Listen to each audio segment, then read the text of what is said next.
शाह हुसैन दी काफ़ी 154 नंबर काफ़ी है।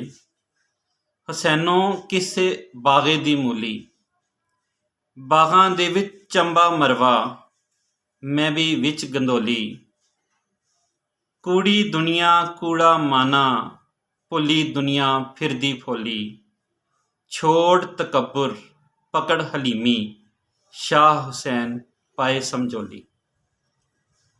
मुख्तसर जी काफ़ी हुसैनों किस बागे दी मूली कि अपने आप नूं बेमानी कर, अपने आप नूं विचारा, अपने आप नूं बेबस नमाणा जिहा बना। कहंदा किस बाग दी मूली, तेरी की औकात है इंसान। बागां दे विच चंबा मरवा, मैं भी विच कंदोली। चंबा ते मरवा कीमती फुल, खूबसूरत फुल, वधिया फुल जिहड़े ने, सफेद रंग दे फुल।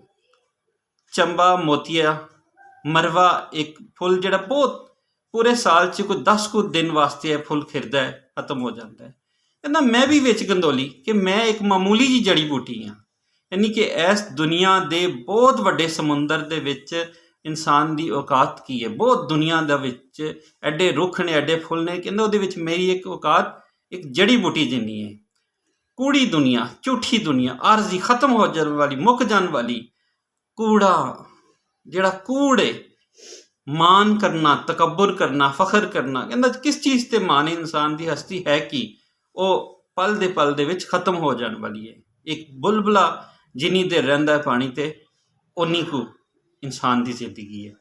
दुनिया फिरदी फोली कि दुनिया दे विच ही गवाची हुई है, दे विच ही लभ रही है, घुमंड करदी पई है।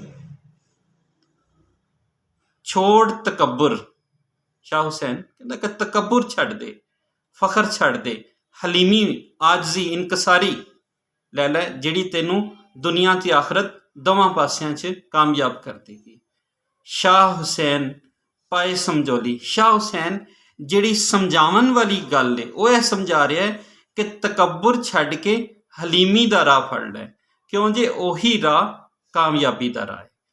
ऐसी काफ़ी नंबर 154 शाह हुसैन दी